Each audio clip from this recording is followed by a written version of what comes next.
The restaurant lights dimmed as I reached into my jacket pocket. My hands were trembling. 3 years of planning, 6 months of ring shopping, and a lifetime of dreaming led to this moment. Sarah sat across from me, her eyes sparkling in the candlelight, completely unaware that her best friend had just destroyed everything. 20 minutes earlier, my phone had buzzed. A text from Maya, Sarah's closest friend since college, the woman who'd helped me plan this entire evening, the woman I'd trusted with the biggest secret of my life. "Don't do it tonight, Sarah isn't ready. She told me she'd say no." The words hit like ice water in my veins. I stared at the message, reading it again and again, hoping the letters would rearrange themselves into something different. Something that didn't shatter 3 years of building toward this moment. Sarah was laughing at something the waiter had said, that beautiful laugh that made me fall in love with her in the first place, the same laugh that now felt like it was mocking me as Maya's message burned in my pocket.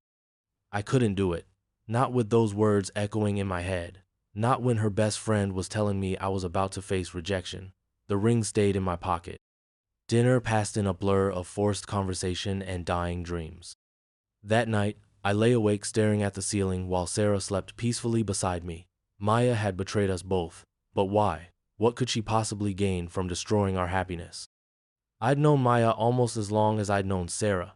She'd been at every milestone, every celebration, every achievement. She was supposed to be in our wedding photos someday. Instead, she'd become the reason there might not be a wedding at all. 3 more months passed before I found the courage to propose again. This time, I told no one. Not Maya, not my family, not even my business partner who'd been asking about my mysterious evening plans. Sarah said yes. She cried. She laughed. She said she'd been waiting for me to ask. And in that moment of pure joy, Maya's words felt like someone else's nightmare. Maybe I'd misunderstood. Maybe Sarah had changed her mind. Maybe Maya had been trying to protect me from some temporary doubt that no longer existed. But doubt is poison. Once it enters your bloodstream, it spreads everywhere. The engagement period should have been the happiest time of our lives. Instead, I found myself watching Sarah's face for signs of reluctance, analyzing her enthusiasm, measuring her excitement against some impossible standard that Maya's text had created in my mind. Sarah noticed the change. Of course she did. How could she not notice when the man she just agreed to marry suddenly became distant and anxious? "What's wrong?" she asked me one evening as we looked at wedding venues. "You seem like you're somewhere else." I wanted to tell her. God, I wanted to tell her everything. But how do you explain that her best friend had tried to sabotage the most important moment of your relationship? How do you create that kind of division without proof, without understanding why? Instead, I buried it deeper. I smiled. I planned. I pretended that Maya's words hadn't carved out a hollow space in my chest that grew larger every day. Meanwhile, my startup was gaining momentum. What had started as a side project in my garage was becoming something real, something valuable. We'd raised our first round of funding 6 months before the proposal. The second round came just after the engagement. The company was in the intelligent automation space, developing AI solutions for small and medium businesses. We'd found a gap in the market that everyone else had overlooked, and we were filling it faster than I'd ever imagined possible. Sarah was proud. She'd brag to her friends about my success, including Maya. She'd send updates about our latest milestones, our growing team, our expanding client base.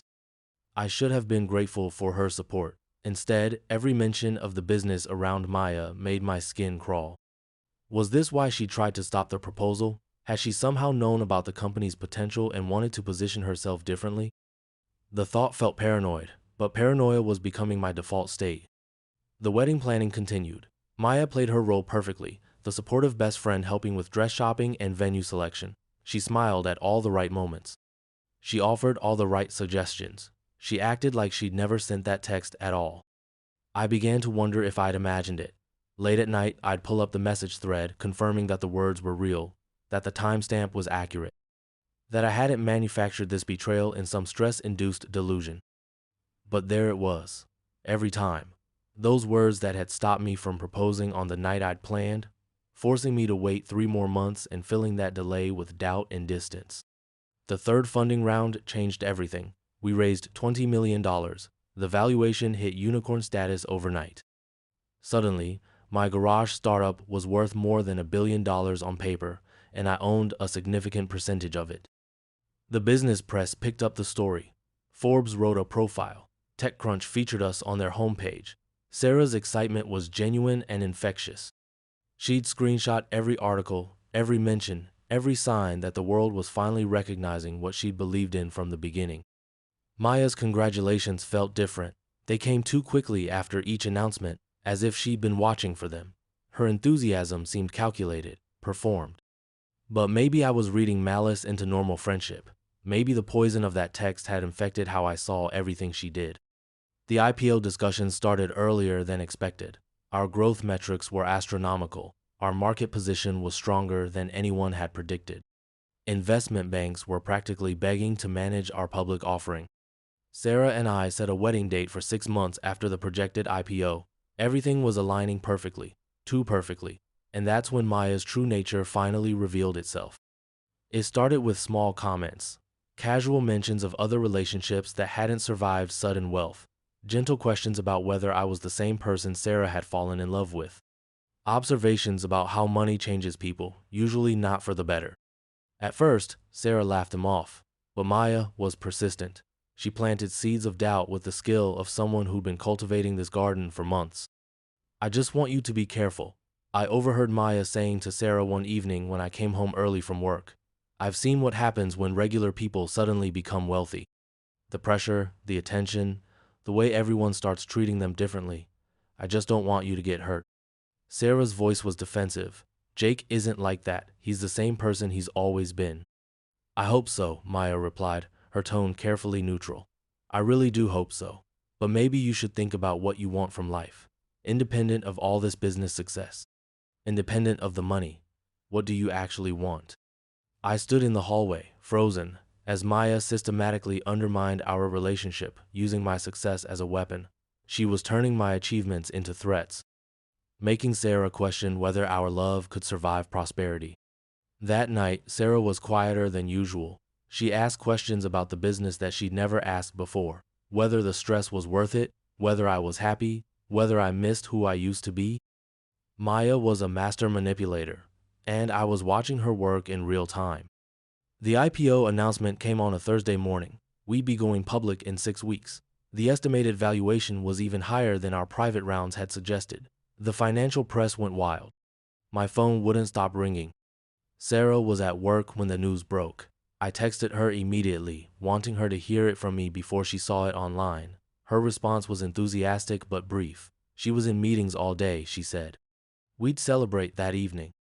But when evening came, she seemed distracted, distant. She asked about the timeline, about what the IPO would mean for our lives, about whether everything would change. "Maya thinks we should postpone the wedding," she said finally, the words dropping like stones into still water. I felt the air leave my lungs. "Why?" "Just until after the IPO, until things settle down. She thinks the timing might be overwhelming, trying to plan a wedding while dealing with all the media attention and business pressures." Maya, again, always Maya, poisoning our well with reasonable-sounding advice that served only to delay and destroy. "What do you think?" I asked, though I could already see the doubt in Sarah's eyes. "I don't know," she said quietly. "Maybe she has a point. Maybe we should wait and see how everything plays out." That night, I made a decision. I was done letting Maya control our relationship from the shadows. I was done wondering about her motivations. It was time to force her hand. The next morning, I texted her directly. "We need to talk." Her response was immediate. "Of course, what's up?" "In person. Today." We met at a coffee shop downtown. Maya arrived, looking concerned, playing the role of the caring friend perfectly. "Is everything okay? You sounded upset." I didn't waste time with pleasantries. "Why did you try to stop me from proposing to Sarah?" The question hit her like a physical blow. Her face went white, then red, then carefully neutral. "I don't know what you mean." I pulled out my phone and showed her the text, the one I'd screenshot and saved, knowing that this moment would eventually come. Her eyes darted across the screen, and I watched her calculate her options in real time.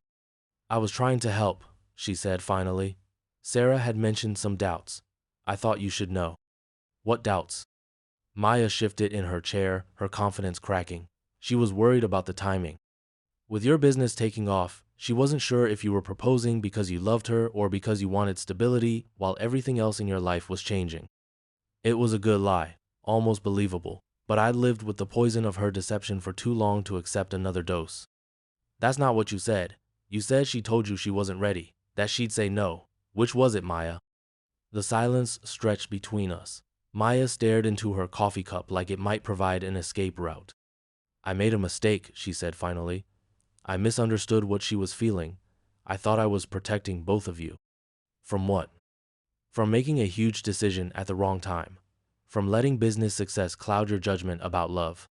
There it was, the real reason. Maya wasn't protecting our relationship.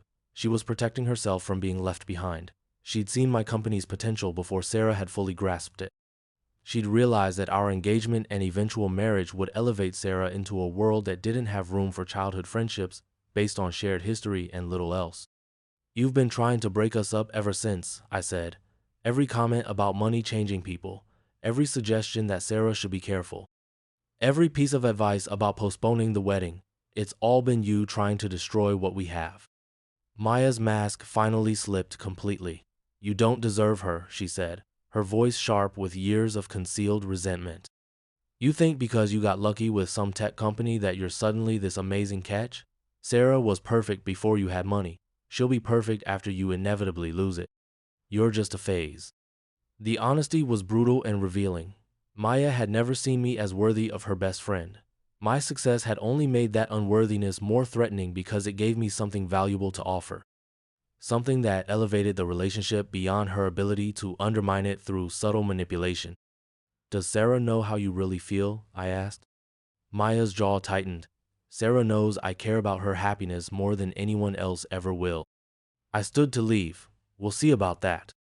The confrontation changed nothing immediately. Maya didn't confess to Sarah. She didn't apologize or back down.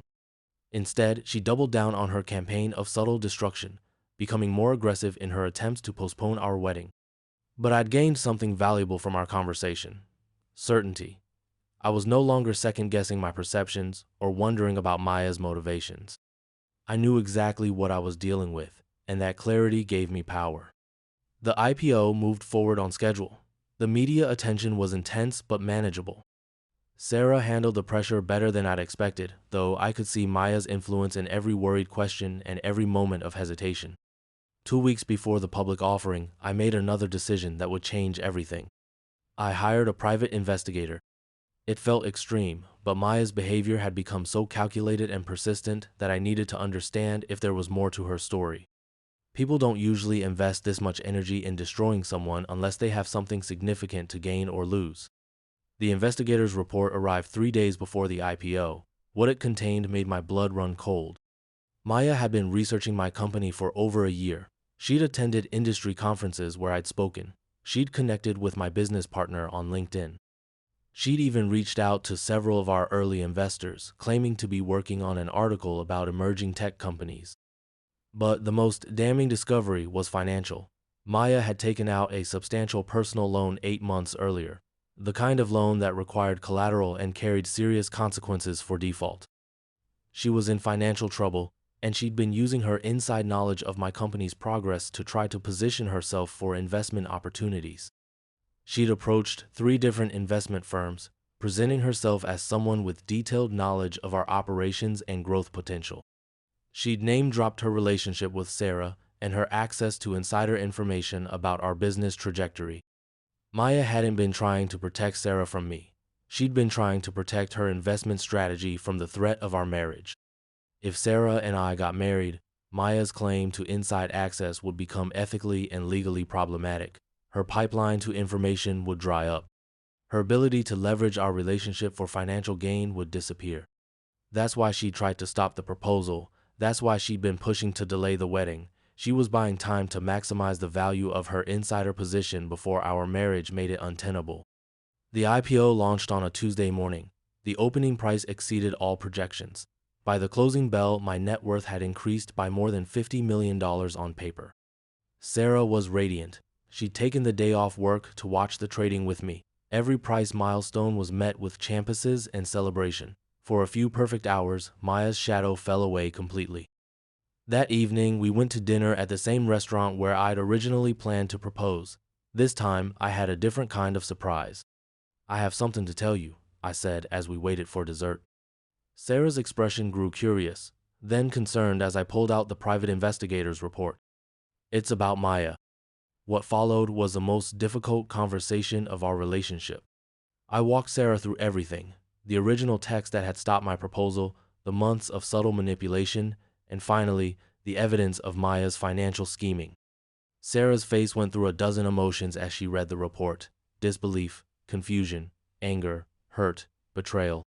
"She's been using me," Sarah said finally, her voice barely above a whisper. "Using our friendship to try to profit from your success." I reached across the table and took her hand. "She's been trying to control us both." Sarah was quiet for a long time, processing the full scope of Maya's deception. When she finally spoke, her voice was stronger. "I need to confront her." "Are you sure?" "She's my oldest friend, or I thought she was. I need to hear her explanation before I can move on." Sarah called Maya the next morning and asked her to come over. She didn't reveal what she knew. She simply said she wanted to talk about the wedding plans and get Maya's honest opinion about the timing.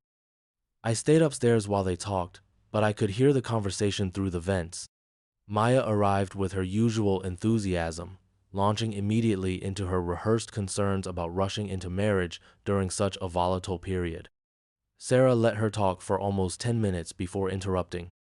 "Maya, I need to ask you something, and I need you to be completely honest with me."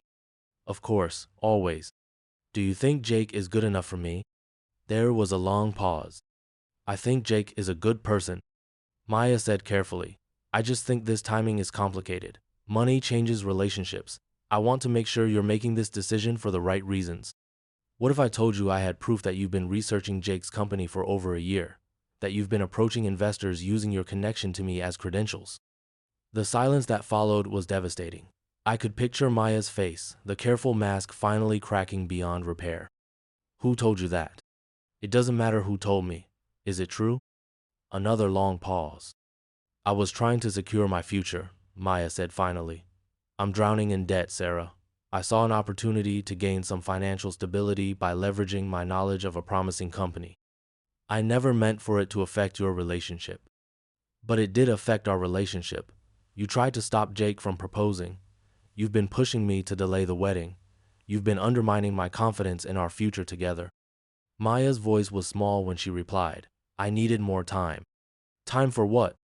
"To establish my position with the investment firms before your marriage complicated things." Sarah's next words were sharp with fury. "You were willing to destroy my happiness to protect your financial schemes?" "I wasn't trying to destroy anything. I just needed to be strategic about the timing." "Get out." "Sarah, please, let me explain."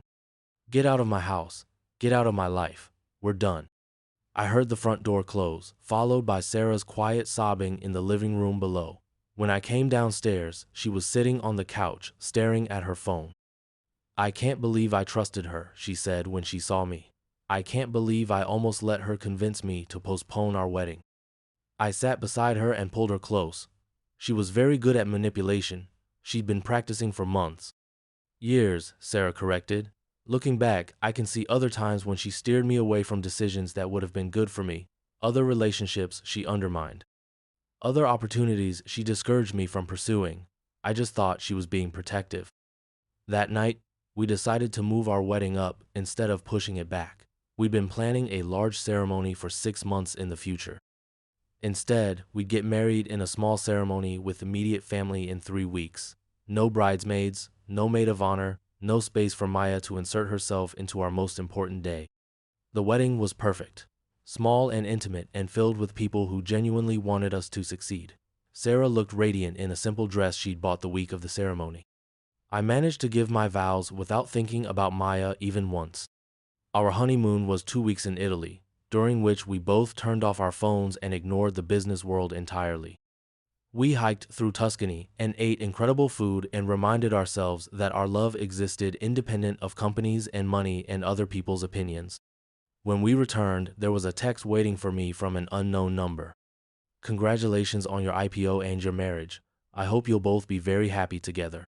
I showed it to Sarah. She read it twice, then deleted it without comment. But Maya wasn't done. 6 months later, as our stock price continued to climb and our company expanded internationally, a longer message arrived. This time, it came to Sarah's phone. I've been doing a lot of thinking since we last spoke. I realize now that my behavior was inexcusable. I let my financial desperation cloud my judgment and damage our friendship. I never meant to hurt you or undermine your relationship with Jake. I was wrong to use our friendship the way I did, and I'm sorry. I don't expect forgiveness, but I wanted you to know that I recognize how badly I messed up. Seeing your wedding photos and reading about Jake's continued success makes me realize what I cost myself by being so selfish. You look happy, and you deserve that happiness. I hope someday you might be able to forgive me. Sarah stared at the message for a long time. What do you think? She asked me. I considered my response carefully. I think she's sorry she got caught. I think she's sorry her plan didn't work, but I don't think she's sorry for what she tried to do. Sarah nodded slowly. The timing is convenient, isn't it? Right as your stock hits another all-time high. Right as the business press is calling you one of the most successful young entrepreneurs in the tech sector. She was right. Maya's apology had arrived not in the wake of our confrontation, but in the wake of another wave of publicity about our success.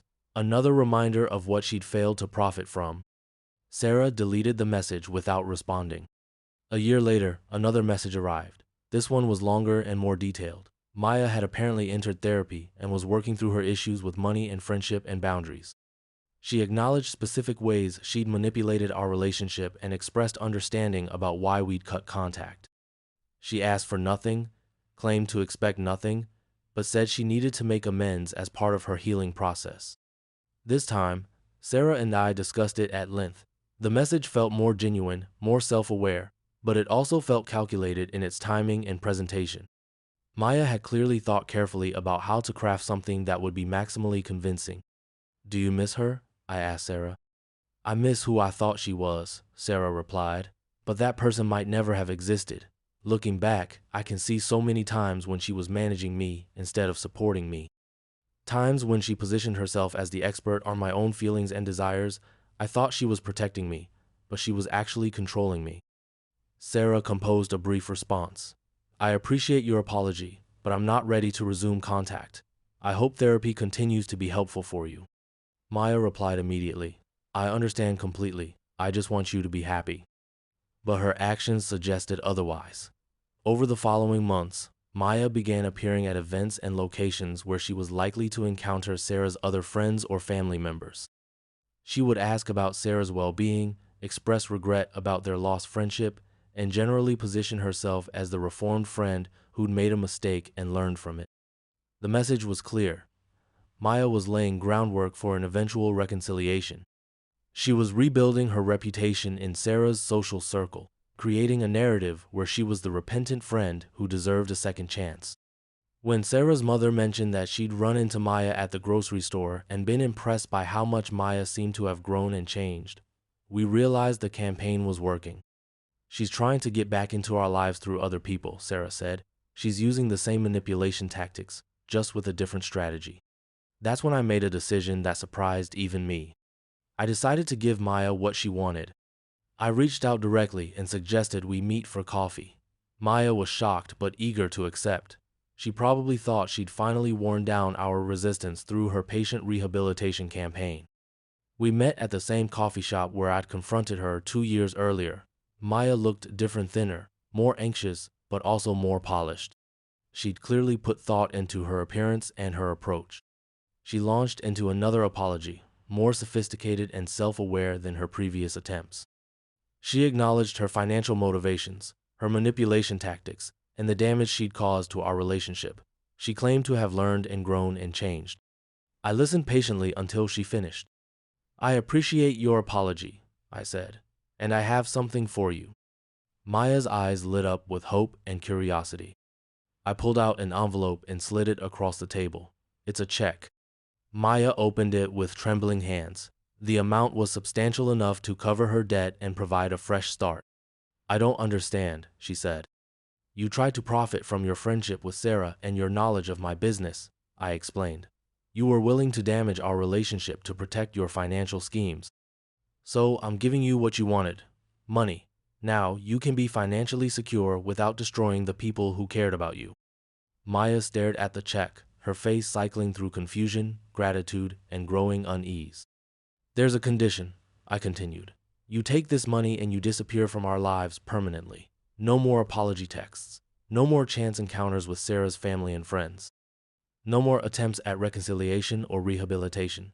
You get your financial stability, and we get our peace." The silence stretched as Maya processed the offer. I could see her calculating, weighing her options, measuring the value of money against the value of restored friendship. "What if I don't take it?" she asked finally. "Then nothing changes. We continue to have no contact, but you continue to be financially stressed and tempted to use our connection for profit. This way, the temptation is removed." Maya looked at the check again. "This feels like buying me off." "It is buying you off," I confirmed. "The question is whether you're willing to be bought." She sat there for a long time, holding a check that would solve all her financial problems in exchange for permanently giving up any claim to Sarah's friendship. Finally, she folded the check and put it in her purse.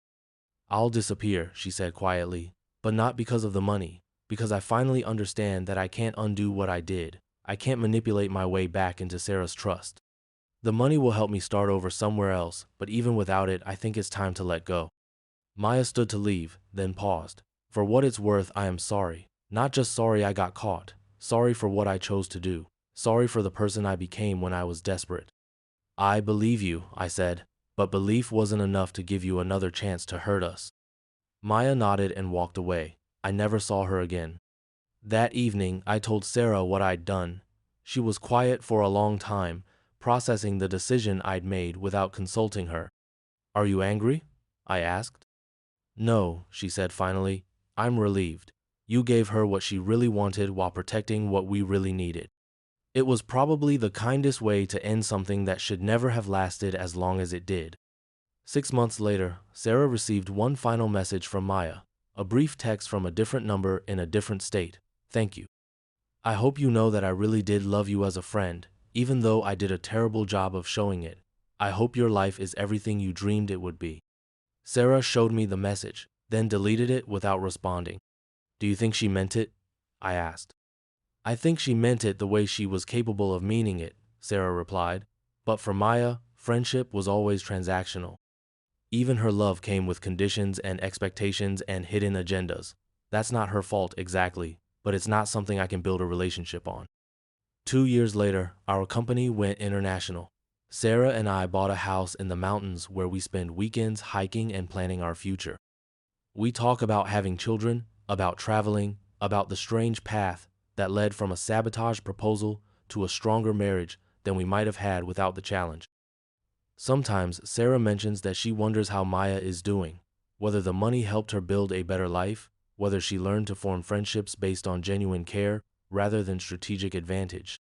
I wonder too, but I also know that some people are capable of change, and others are only capable of better disguised versions of the same behavior. Maya's final apology, delivered after my IPO made headlines, revealed everything I needed to know about her motivations. She wasn't sorry when she hurt us. She wasn't sorry when we confronted her. She wasn't sorry when we cut contact.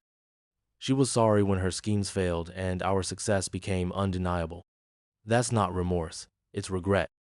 And the difference between those two things is the difference between someone who's learned to be better and someone who's learned to hide their true nature more effectively. Sarah and I chose not to find out which category Maya fell into. Some experiments are too dangerous to conduct, and some people are too costly to trust twice. Our marriage survived Maya's sabotage and emerged stronger for having been tested, but it only survived because we eventually chose each other over the comfort of maintaining relationships that had become toxic. Sometimes the people closest to us are the ones most invested in keeping us from growing. Sometimes the friends who claim to protect us are actually protecting themselves from our success. Maya taught us that love isn't enough to sustain a relationship if that love is conditional on our staying small enough for someone else's comfort. She also taught us that true partnership means protecting each other from people who would use friendship as a weapon. The ring I was too afraid to give Sarah that first night remains in a box in our bedroom, not because the proposal failed, but because her yes came from a place of certainty that Maya's interference couldn't touch. Sarah wears a different ring now. one that represents a love that survived betrayal and emerged cleaner for having burned away everything false. Maya's apology, when it finally came, arrived too late to matter but just in time to reveal that some people only recognize the value of genuine relationships after they've destroyed them in pursuit of something they thought would matter more. In the end, Maya got exactly what she'd always wanted, a financial advantage that came at the cost of everything real in her life.